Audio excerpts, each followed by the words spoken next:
हमने पिछले वीडियो में बात की थी वर्क प्लेस मॉनिटरिंग की। इस वीडियो में हम बात कर रहे हैं रिमोट वर्कर्स की मॉनिटरिंग की।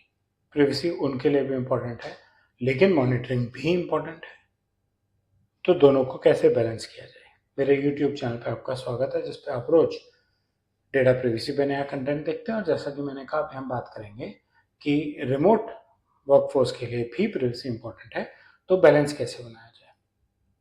रिमोट वर्किंग में आपको क्या मॉनिटरिंग करनी पड़ती है और उससे रिलेटेड रिस्क क्या है। पर्सनल डिवाइसेस की मॉनिटरिंग करनी पड़ती है, उनकी पर्सनल इंफॉर्मेशन एक्सपोज हो सकती है। अगर वो पर्सनल लैपटॉप पे घर ऑफिस के काम कर रहे हैं और आप उस लैपटॉप को मॉनिटर कर रहे हैं, पूरे लैपटॉप को, तो उस पर पर्सनल इंफॉर्मेशन भी होनी चाहिए। उनका पर्सनल लैपटॉप है।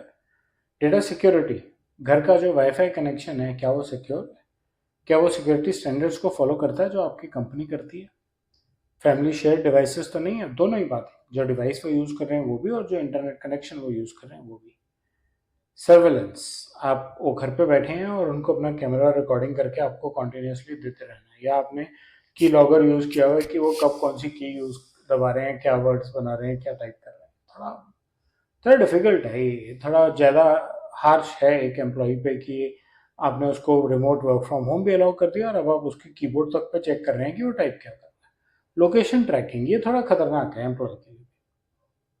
और ऐसा होता है कि लोग ऑफिस में या अपने घर में नहीं होते, कहीं और होते हैं। किसी टाइम लॉगिन करके काम कर लिया, अपना काम तो खत्म कर दिया। इसलिए ये वैसे भी मॉनिटरिंग के लिए इम्पोर्टेंट है। लेकिन दूसरा एस्पेक्ट भी है इसका एक, कि अगर वो अपने घर पे नहीं है और किसी ओपन नेटवर्क में बैठे हैं, कैफे में बैठे हैं, फ्रेंड के घर बैठे हैं, तो वो नेटवर्क्स तो और डेंजरस हो सकते हैं। इसलिए ज़रूरी है ये वाली मॉनिटरिंग। और आउट ऑफ वर्किंग आवर्स और ज़्यादा रिस्की हो जाएगा अगर आप लोकेशन ट्रैकिंग कर रहे हैं। पर ये भी एक थोड़ा सा डिलेमा है, लोकेशन ट्रैकिंग ज़रूरी भी है और नहीं भी करनी चाहिए। लीगल रिक्वायरमेंट क्या है? जीडीपीआर कहता है कि आपको ट्रांसपेरेंसी रखनी है। रिमोट वर्किंग हो या किसी भी टाइप की वर्किंग हो, किसी भी टाइप की कलेक्शन में ट्रांसपेरेंसी रहनी चाहिए, जरूरी है। और डेटा मिनिमाइजेशन जरूरी है, कम से कम डेटा कलेक्ट किया जाए तो कम से कम मॉनिटरिंग की जाए। डीबीडीबी एक्ट कहता है पर्पज लिमिटेशन। पर्पज क्या है, डिफाइन कर लीजिए, उससे ऊपर नहीं जाएंगे। जो इस पर्पज के लिए चाहिए वही कलेक्ट करेंगे, उतनी ही मॉनिटरिंग करेंगे। कंसेंट, मॉनिटरिंग करने से पहले कंसेंट लेना जरूरी है, जिससे कि आप फेयर प्रोसेसिंग कर सके। खास करके रिमोट वर्कर को जॉब ज्वाइन करने से पहले पता होना चाहिए कि उसकी क्या क्या मॉनिटरिंग हो रही है, उसके राइट्स, उसके जो भी privacy non privacy related facilities हैं वो सब ठीक है। लेकिन प्रोसेसिंग फेयर रखने के लिए उसका कंसेंट लेना और उसको पर्पस डिफाइन करके बता देना बहुत ज़्यादा ज़रूरी है। बेस्ट प्रैक्टिसेस क्या है रिमोट वर्किंग मॉनिटरिंग के? एक तो आपकी रिमोट वर्क की पॉलिसी क्लियर होनी चाहिए, आप क्या क्या मॉनिटर कर रहे हैं, क्यों मॉनिटर कर रहे हैं, और अगर पर्सनल डिवाइस है तो एडिशनली क्या मॉनिटर होने का रिस्क रह सकता है। Define acceptable device usage, monitoring boundaries, हम क्या क्या किस किस हद तक मॉनिटर करने वाले हैं। सिक्योरिटी स्टैंडर्ड्स, कैसा नेटवर्क चलेगा, इंटरनेट चलेगा।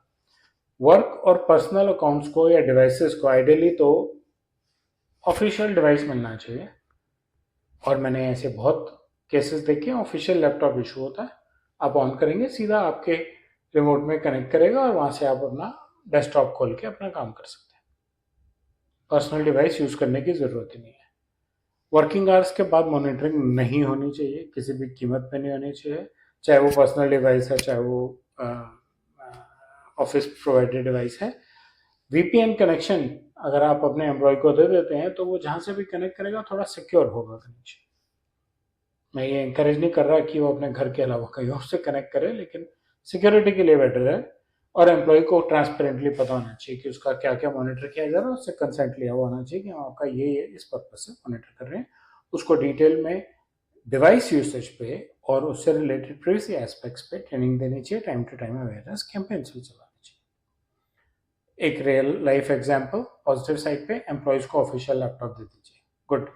उनको सिक्योर वीपीएन कनेक्शन दीजिए, और ऑफिशियल लैपटॉप है या पर्सनल, आपकी मॉनिटरिंग सिर्फ वर्क प्लेस ऐप के ही थ्रू होनी चाहिए और सिर्फ उतने एरिया में होनी चाहिए, आपकी मॉनिटरिंग की बाउंड्री होनी चाहिए। नेगेटिव एग्जाम्पल, आपने की लॉगर इंस्टॉल किया हो जाए, लैपटॉप भेजा उसके घर, उसमें पीछे की लॉगर इंस्टॉल्ड है, उसको मालूम ही नहीं है, मालूम ही नहीं है तो कंसेंट तो वो क्या देगा, लेकिन वो एक अच्छी मॉनिटरिंग प्रैक्टिस नहीं है।